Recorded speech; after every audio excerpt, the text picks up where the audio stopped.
Hey y'all, what's up? Janae here. Welcome to the According to Jay Natisse channel. If this is your first time, hey, my name's Janae. If you like what you see, make sure to like, comment, and subscribe. And we're going to get into it. We are going to do a movie recap. And the movie I will be recapping, I know it's a little old. It's been out. And it's streaming out right now, but it is Sinners. This was by request by one of my friends. If you're watching this, hey, you better be watching this. But anyway, so let's go ahead and get into it.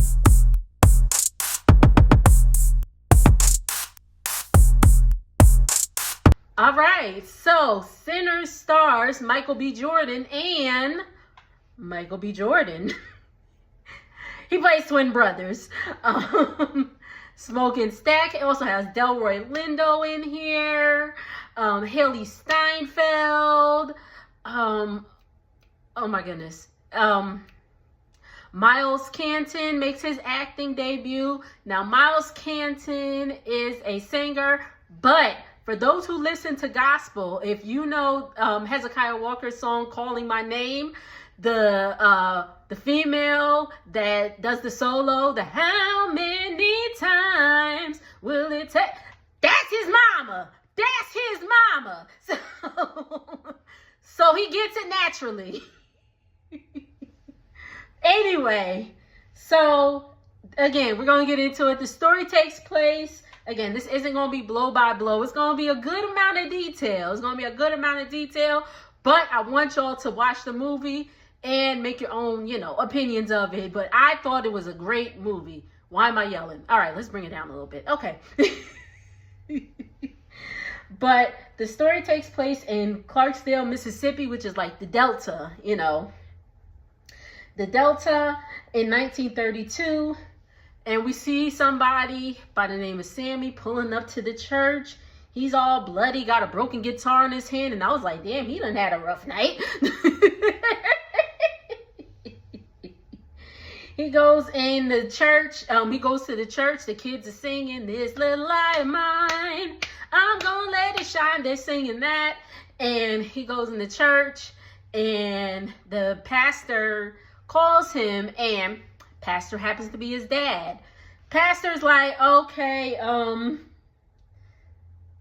they embrace. And he wants him to swear. The dad wants Sammy to swear to the congregation that he's going to leave the sin behind them and, be into the church and all that stuff. And he tells him to drop the guitar because Sammy is a singer and he's into the blues music and all that stuff. And we're seeing some flashbacks while, they're having this exchange. And then we get into what happened the night before. All right, so Sammy is a sharecropper. Everybody there are sharecroppers. Sharecroppers were freed slaves, but they still owed their debt to the owners and all that stuff. Again, I'm not saying I'm not a history buff. I'm saying like I didn't. That's just the spark notes of the definition, So we're seeing him. He's picking his cotton and all his stuff, and then we see the Smokestack twins, who are both played by Michael B. Jordan. Now, and Smoke and Stack's real names are Elias and Elijah. So if you hear me say Elias and Elijah, Elijah is Smoke, Elias is Stack. So if you hear me, go in between, then you know who I'm talking about.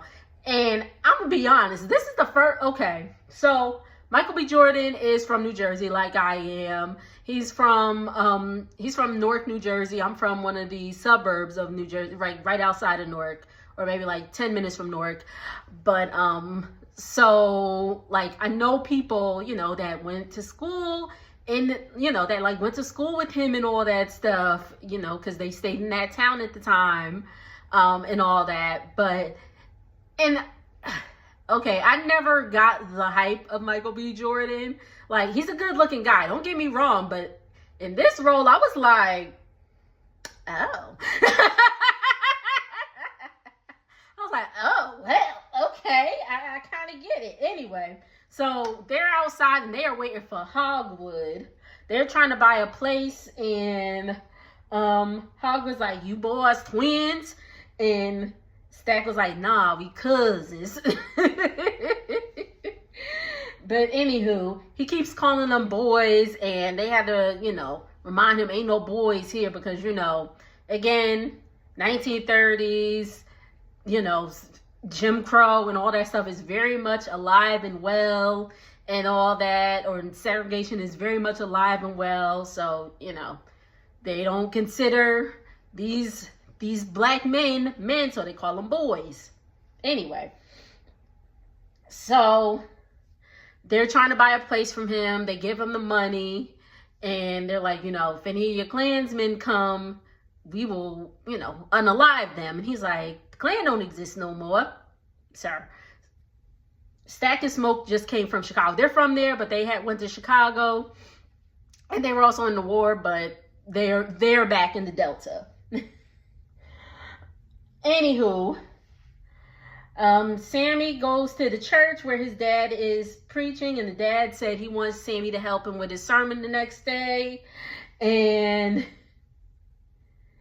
all that. And he said the scripture will be from 1 Corinthians 10:13. All right, so 1 Corinthians 10:13 reads, no temptation has overtaken you except such as is common to man, but God is faithful, who will not allow you to be tempted beyond what you are able, but with the temptation will also make a way of escape that you will be able to bear it. That you may be able to bear it.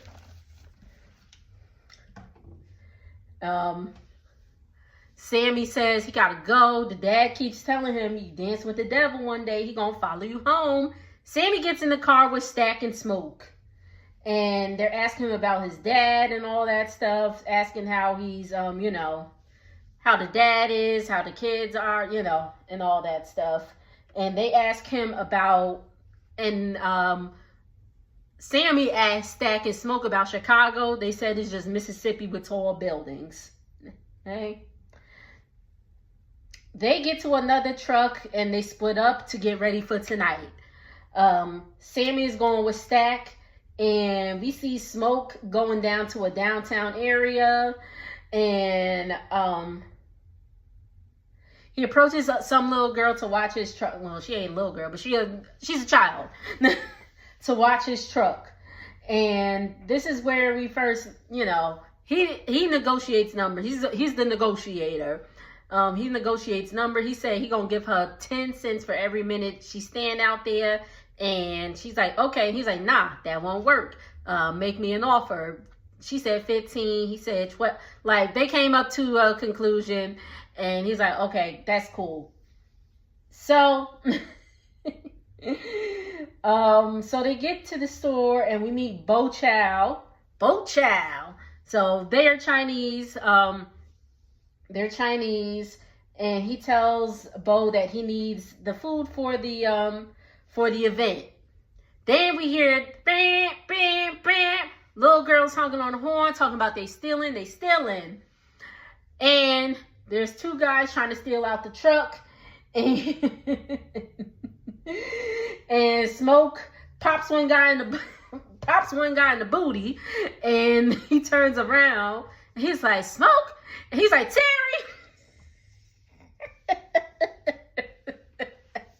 So they know each other. He's like, boy, how you been? He's like, I was doing good till you shot me in the ass. But anyway. And then the other person that was with him, Smoke just pows him for a good measure. He's like, you can't, y'all can't say that you almost robbed the twins without a mark to show for it. Anywho, he tells Bo to there's some doctor there that can get them to patch the guys up and all that stuff. He also needs a sign for the event. Bo tells his daughter Lisa to go get the mama who owns the store across the street. They own two stores across the street from each other. The difference is one side is the black side, the other is the white side. So Lisa's walking over there, and Lisa's walking across the street, and then you hear, you know, the Caucasian people talking like, oh, look at them, always got some stuff going on. Why don't they keep that on their side of town? Blah, blah, blah, blah, blah. So Grace comes over. They negotiate a price for the sign. Boom, we good. Now, Sammy ain't never been with no woman before. I don't know how old he's supposed to be. I guess 18, 19, whatever. I'm assuming. So Stack is giving him a little sex education. Talking about licking them. You know. You know, talking about licking all that stuff. And we find out that Smoke unalived their dad because Sammy asked, and he was like, and Stack was like, nah, Smoke did, because apparently dad used to beat on them really bad, Stack mostly, and he beat Stack so bad he was unconscious, and by the time he came to, Smoke was already burying the daddy. So that's that on the daddy. And they gifted him, and Sammy's playing the guitar. Apparently it's Charlie Patton's guitar, who was an old, you know, old singer from back in the day, old blues singer. And they're playing it. Sammy's playing the song, traveling, don't know where I'm going, traveling. And Stack is like, woo! Stack is like, we about to make us some money, honey. They get to the train station and they see Delta Slim. Delta Slim, who is played by Delroy Lindo, aka the daddy from Crooklyn. So Delta Slim, he's playing at the train station. Mind you, you know, everything's segregated, so they had to get past the white side to get to the black side.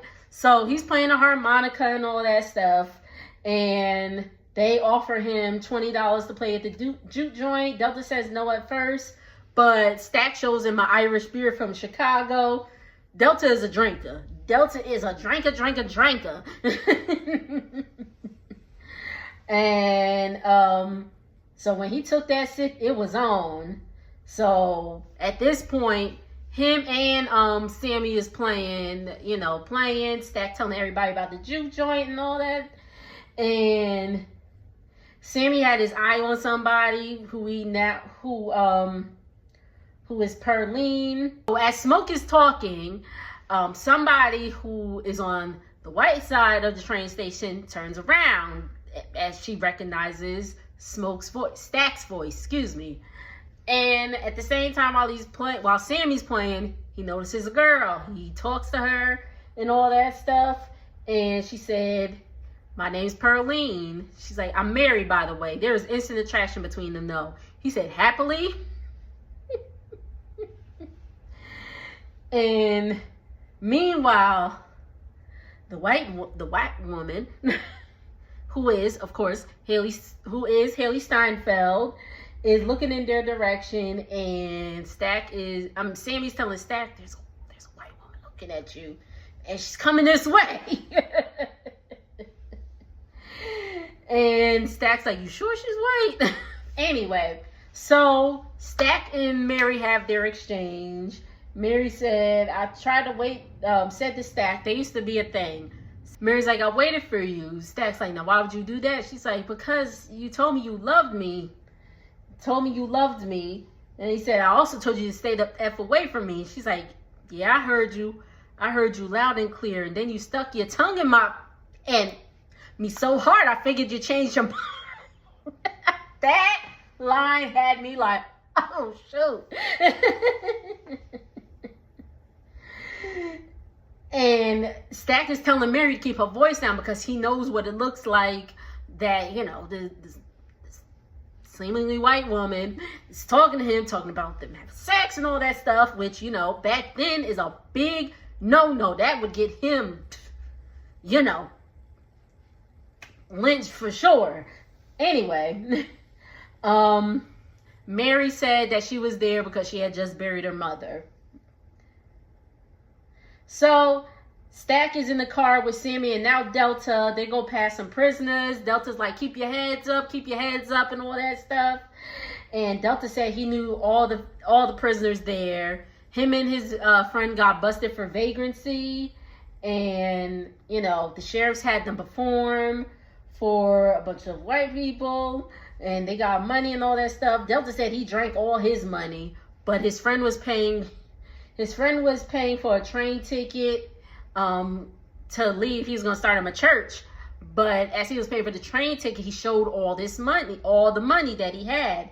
Now, of course, you know, Caucasian people didn't like that because where did this N-word get all this money? And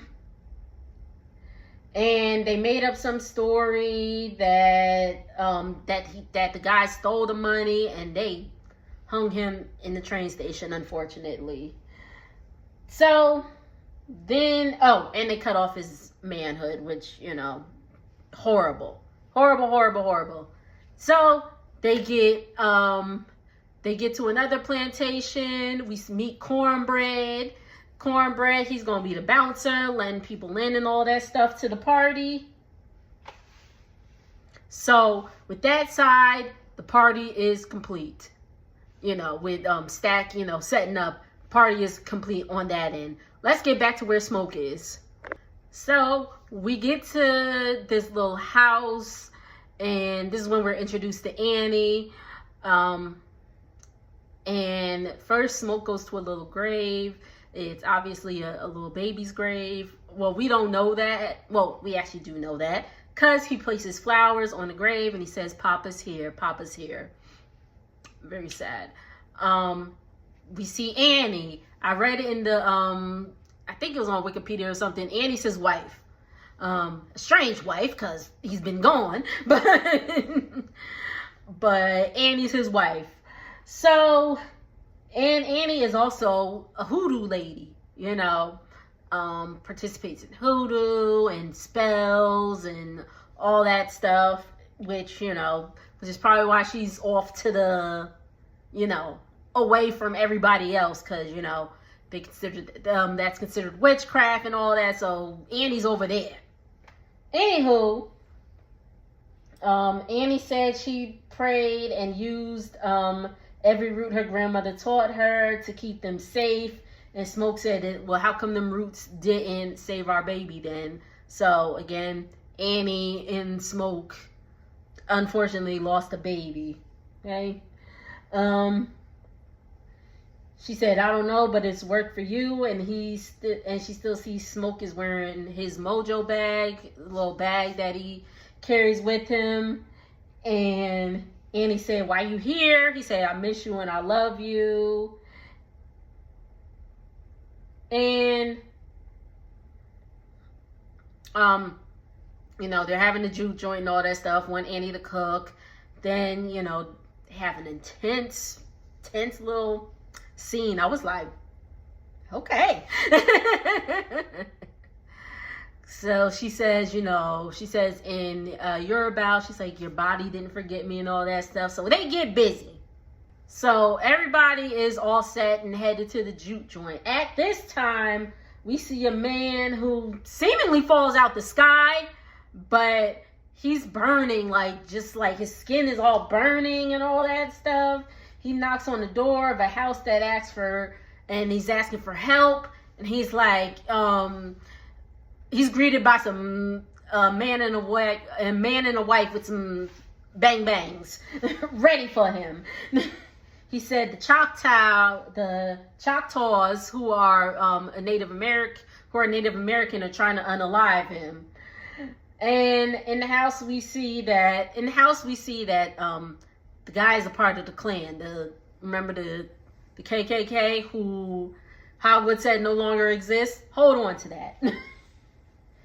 All right, so they let him in the house, and the Choctaw tribe comes to the house to try to warn the lady, but again, they're Native Americans, or Injuns, as they were calling them. And, you know, they were trying to say, like, you know, if there's some man that came to your house, he's very dangerous. They're like, no, he's not here, get away, blah, blah, blah. And one of the Choctaw guys was like, okay, we got to get out of here. The sun's about to go down. Sun's about to go down. So they leave, and she's calling in the house for her husband.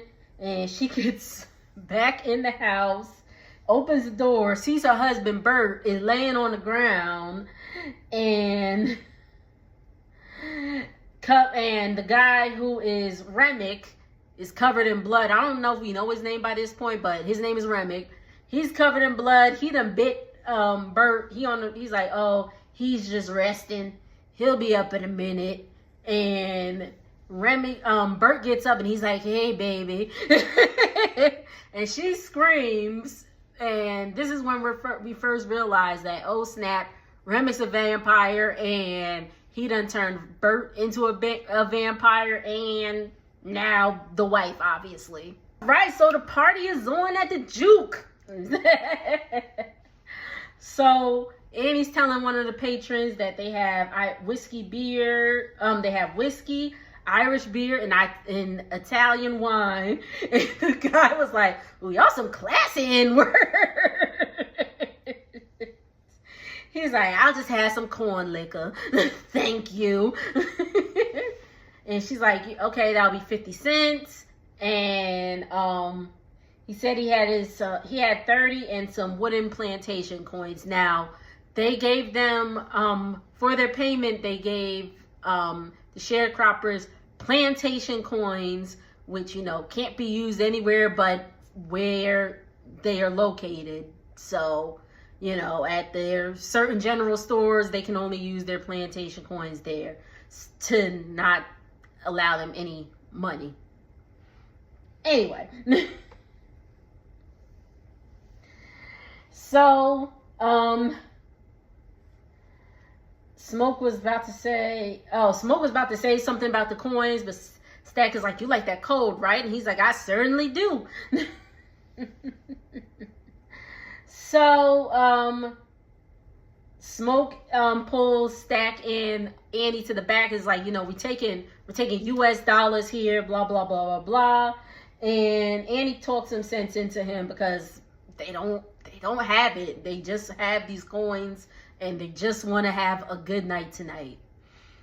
So Mary comes up, she sees Cornbread, and he's like, you sure you're in the right place? He realizes it's Mary and he lets her in. And Pearline and Sammy is talking and he sees Mary, and again, Sammy still thinks Mary's a white woman. He pulls Mary to the side. He's like, I don't think you should be here and all that stuff. And she said, you better get the heck out of my way.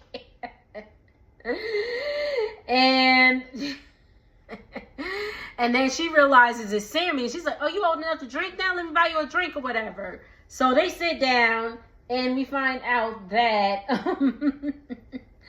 So Sammy said, well, what are you? She said, I'm a human being. She said, that's not what I'm...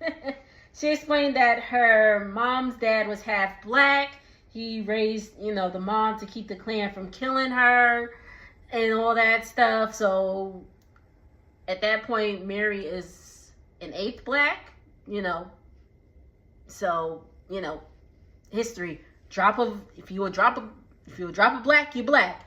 And I believe Haley Steinfeld is the same. Like she's either a quarter or eighth black. So Mary is pretty much living as a passing white woman. She's married to a white man. She's living as a white woman, even though she's, she got some soul, okay? Anyway,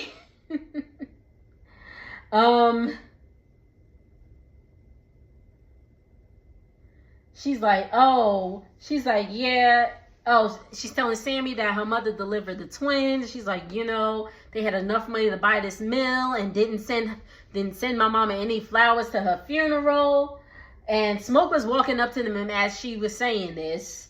And Smoke said they sent her plenty of flowers while she was still alive to smell them. And again, Stack is still trying to get her to leave. And again, this is when we realize that Mary's married to a white, like, she's white passing, married to a white guy. She's like, I didn't want a white man, I wanted you. And Stack admitted that he loved her, and again, the way it looked, it just would not be right for them to, you know, be together, unfortunately. Okay?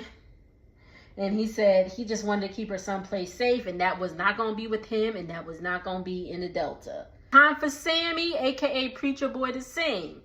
So as he is singing, we get a scene from where Delta's telling Sammy that explaining blues was not forced on them like religion. They brought this from home. And we're getting a speech from Annie. I'm sorry, I did not take it down. Again, you have to see the movie. It's a great movie. She's pretty much giving a speech, and we see all the different genres of music, like, you know, going into the 80s, we get to the 2000s, folks twerking and, you know, rapping and different cultures. So we see, you know, a bit of the Chows, you know, they're Chinese, so we see a bit of them, you know, their cultures. Everybody's dancing, have a good time. All of these cultures, you know, all these time periods, all these cultures are just enjoying the music, coming together. They're, you know, doing different remixes of the song Sammy singing. Awesome moment. Awesome, awesome moment. Okay? And we see, then we see outside, we see Remick, Bert, and his wife. The vampires done made it to the juke joint. Here we go. They walking towards the juke joint. Sammy and Pearline, they in the back room about to get busy, and he trying to, you know, go downtown on Pearline. And she said, she's like, let me, if you gonna do all that, let me clean up. I walked here. And he said, I just want to taste it. And I was like, oh. I was like, oh my God.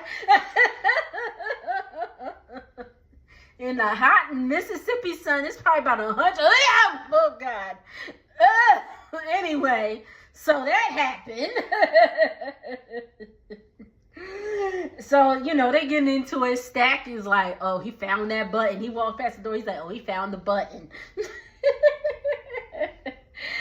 Anyway. So, Remick, Bert, and we now know her name is Joan, walk up to the door, and the twins, Mary, Annie, Pearline, come to the door of the Cornbreads. They're saying they want to come in and play music with them. And then they're like, here, we'll show you. Then they started playing a song. Pick poor Robin clean. Pick poor Robin clean. Something, something, pick poor Robin clean. In the like,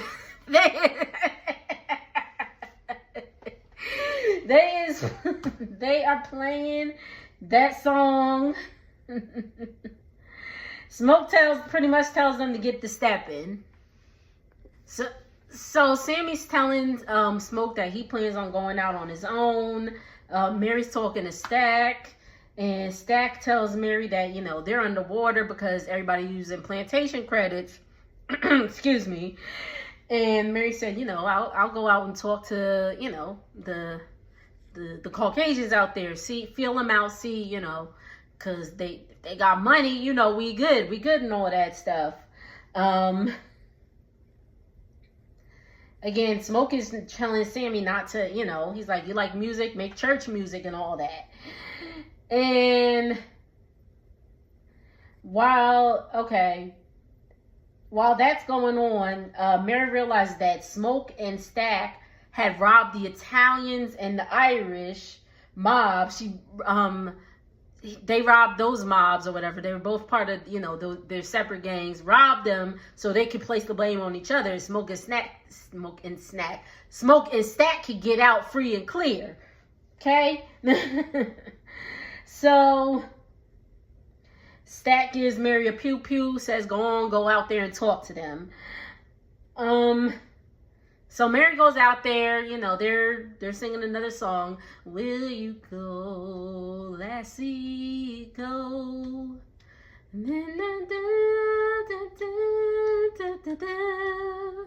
Funny story. We play a lot of the songs from that soundtrack pretty often in this house. Especially that one, the Go Lassie Go song. We play that quite often. Anyway, they're talking, Mary starts talking to them. They're acting weird. They start acting weird, repeating everything Remick is saying. And he's like, oh, he said, you guys all need saving. Then his eyes start turning red. And he started drooling. So Mary gets up. She pulls the blicky out. And she says she's going to head back. And Mary made the mistake of, what did we say? Never to do in a horror movie, vampire movie. It's not even horror. I'd say more of a suspense movie. Don't turn your back. She turns her back. And we can assume that she gets bitten. But the next scene, we see Pearline done got her singing. She done got her licked and she is ready to sing. Miss Celie, I feels like singing. Okay. And, she's singing. She's like, oh, mm-hmm, mm-hmm, mm-hmm, mm-hmm. Pale moon. Okay, I'm done. I'm sorry. But anyway, so Mary gets back to the door and she's like, Cornbread, you gonna let me in? Like, which is weird because she's been in the whole time. So why would you need to be invited in? But we'll get to that. Anyway.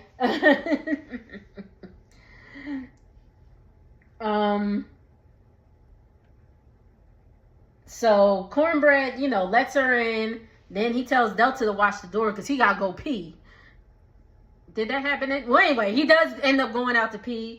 And she shows Stack the money. And then she is all over, she's all over. At this point, she is all over him. She is ready. She is feeling like, yes, let's get it. And he was like, yo, chill. And she's like, yo, he's like, you robbed all these trains and banks, but you can't rob this meow for a night. And again, Cornbread had to go off the pee. Now, why did he go that far? Like, he could have just turned, like, the side of the other side of the building right there and just, But I know, it's a movie. All right, so now it's Mary and Stack's turn to get in the room and get it on and all that stuff. And they starting to get into it. And Stack's like, baby, you drooling. And she's like, you want some? So, sorry, y'all. She drooled. She, spits like in his mouth. Okay. All right, I'm back. Oh my God. And, at that point, Stack don't know it, but, we see Mary Mary has a bite mark. She's been bitten by a vampire. Mary's a vampire. And, excuse me. So again, all this is coming. Pearline's still singing. Pearline's singing. Smoke beating up somebody. And he tells Sammy to go get Stack. He said, go get my brother. Stack opened the door. He see Mary on top of Stack. And he's like, oh, snap. Closes the door. And he tells Smoke, like, he in there getting some nookie. Smoke said he don't care. And Smoke opens the door. And he's like, what the F? So Mary's biting Stack. And, excuse me. Mary's biting Stack, biting the mess out of him. He gets up. Stack got blood spewing out his neck. So Smoke get the blasting. Bow, bow, bow, bow, bow. He starts shooting Mary, and she then she falls. Then she gets up. she gets up laughing and she said, we see her fangs and her eyes is all red and her eyes change. She's like, we gonna kill every last one of y'all. She runs out. And Stack dies in Smoke's arms, and Slim tells everybody to leave. Now, why he do that? again, everybody else doesn't realize, what exactly has happened. Bo goes to get the car, leaving Grace inside. Perlene's inside too, and then here comes Cornbread. Cornbread had a phone call. Cornbread is up here. Cornbread is talking. Had a phone call and that threw me off. Cornbread comes up and he's like, hey, let me in, all that stuff. And it's like, why you not, why all of a sudden you need to be asked to let in? Annie Peeps game. Annie Peeps game immediately. And tells Cornbread to admit he's dead and he's a haint. And all that stuff. And Cornbread says something about, oh, we need to get along with each other. And all this stuff. And he was like, well, fine, give me my money. Smoke tries to get, Smoke is going to go pay Cornbread. And Cornbread tries to bite him. Smoke pows him. And they close the door. He gets up and they close the door. Okay?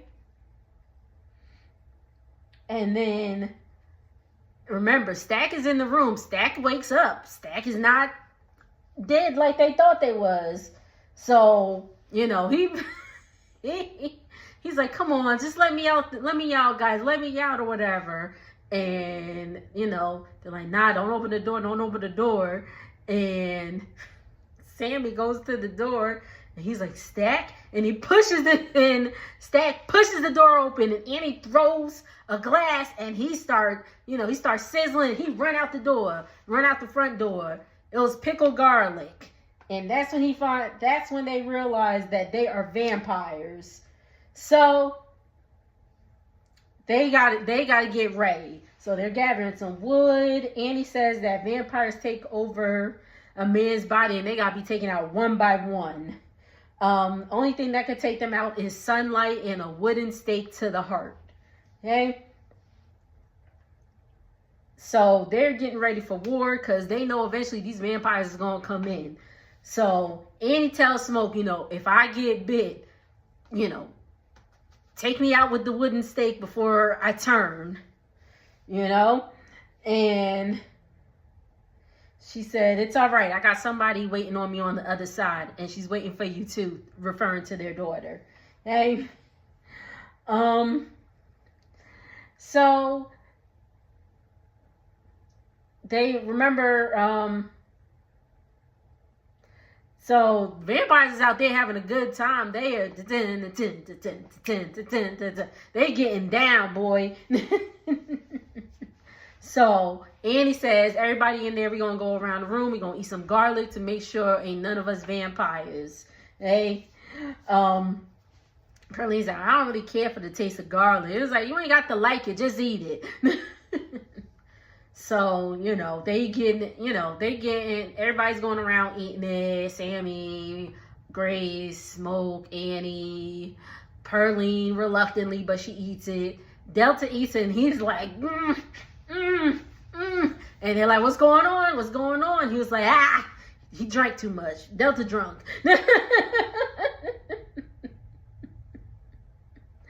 And remember, Smoke was beating up this guy and knocked him unconscious. They thought he was bit, they thought he was bloody, thought he was bit, so they had put him outside.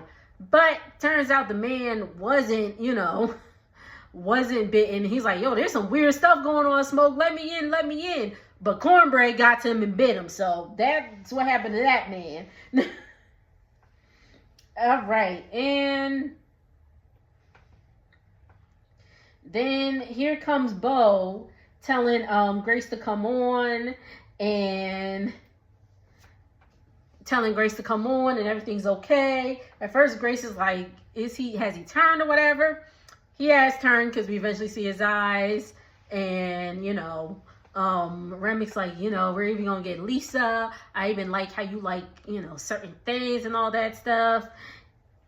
And all of that. And then Remic tells them that Hogwood is Bert's uncle and the Grand Dragon of the clan. So they was gonna come and unalive them the next day anyway. So they might as well join them so they can live forever and be a vampire. And anyway, Sammy closes the door again and they want to wait it out till sunrise. They start singing again, coming towards the building. Grace can't take it no more. And they trying to hold her back, and she's telling them to come on in. Now, mind you, the vampires need an invitation to come in. So her saying to come on in, they're like, bet. So now it's on like popcorn. They're unaliving a good amount. Grace hits one in she throws like a little, I guess it's called a cocktail. Like it's a bottle with fire, and I believe it's called a cocktail. Anyway, so she throws that, and she stabs somebody in the heart and catches on fire. They both catch on fire, so Grace is gone. And it's on like popcorn. Everybody's beating each other up, trying not to get bit and all that stuff. And they realize that all the vampires can feel Remic's pain. So whatever whatever they do to him, they feel that. Okay? And so, unfortunately, Stack bites Annie. And, she's like, Smoke, remember, you promised me. And he's like, I love you. And, takes her, takes the stake to the heart to unalive Annie so she doesn't turn. Mary's upset. Stack's upset because he's like, this is the plan. We're just going to be happy and, vampires. And all that stuff. And they run out. So then at this point it is Smoke, Pearline, Sammy, and Delta left. Pearline, Smoke, and Sammy run up the steps.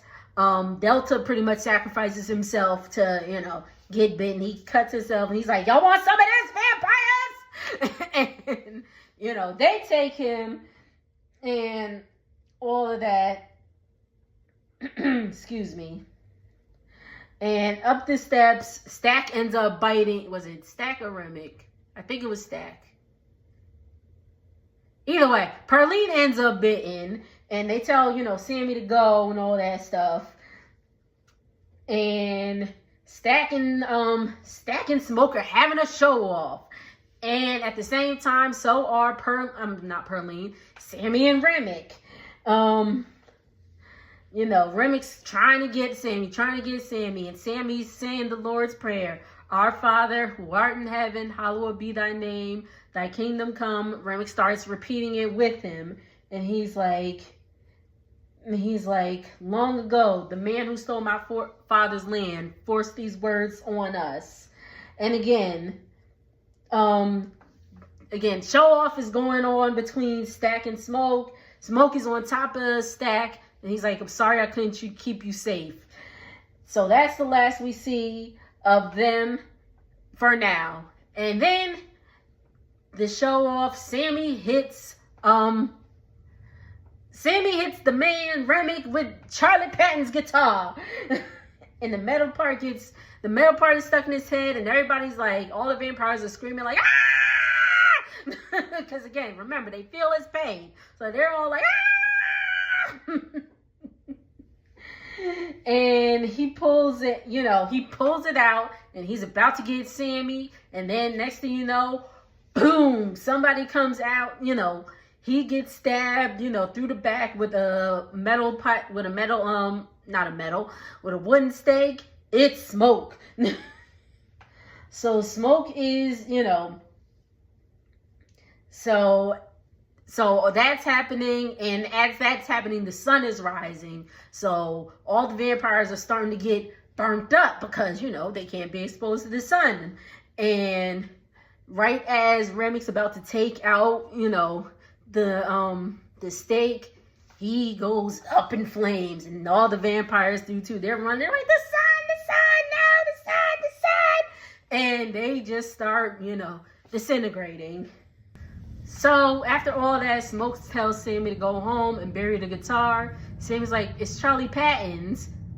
He said, that ain't no Charlie Patton's guitar. Stack was lying to you. That was our daddy's guitar. So Sammy goes home, goes to the church, and this is where we see, you know, the dad wanting him to say, you know, give up everything and be, you know, be a preacher or whatever. Give your life to the Lord, pretty much. And then we see the showdown.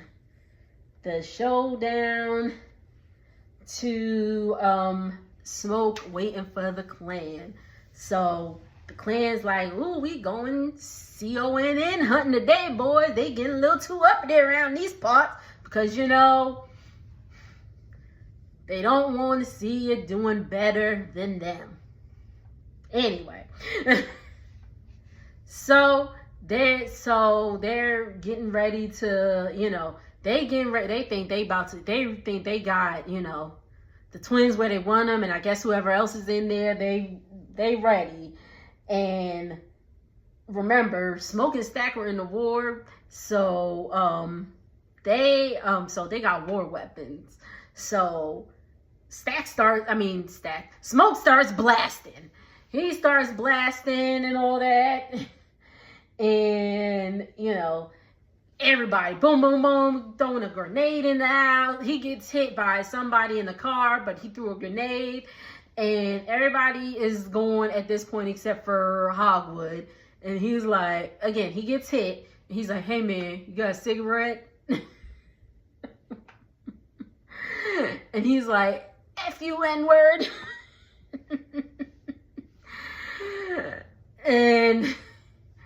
And then Hogwood gives him a cigarette and he lights it. And then at this point, he sees a vision of Annie feeding their daughter. And she's like, Elijah, she's like, you know, if you let that thing out, if you let that cigarette out, you can hold her. I don't want the smoke to get on her. So it's safe to assume that Smoke is on his way, is transitioning up out of here. But before he does that, before he goes to reach for his daughter, he comes back and Hogwood's begging for his life. He said he got money. He empties the clip on Hogwood and goes to carrying his daughter, and he says, Papa's here. Papa's here. So my assumption is that, you know, Smoke, you know, died from his injuries. Okay? Sammy decides to leave the Delta and pursue a blues career. And we see Sammy 60 years later in 1992. 1992. And this is, at this point, the end credits are coming. So, but he's playing. He has a bar. He is named Perlene's. And I said, well, dang, that was 60 years ago. You still think? But anyway. So he's at the bar, and a bouncer told him that two people wanted to come in. They insisted, and they had money, and Sammy said it didn't matter. And Stack and Mary walk in. Okay? Mary runs away. We see that Mary, you know, before all that took place, before the sun went up, Mary ran off. Mary ran away. So, you know, she stayed, you know, hidden. And Sammy was like, wait, how? Like, and Stack was like, I guess he was the only one he couldn't unalive. He said, Smoke said he would let Stack go, but promised him to leave Sammy alone. Let him live out his life and all that stuff. And he said, he smelled Sammy and he's like, won't be long for you, won't it? At this point, Sammy's probably like 80, 90, whatever. And he's like, well, I can make it for you. I can make it for you that, you know, you ain't got to worry about that. You can keep touring and all that stuff. I mean, at like 90, my guy, like, or 80, we'll say he's like 80. I'll be like, you came to get me now talking about me living forever? No.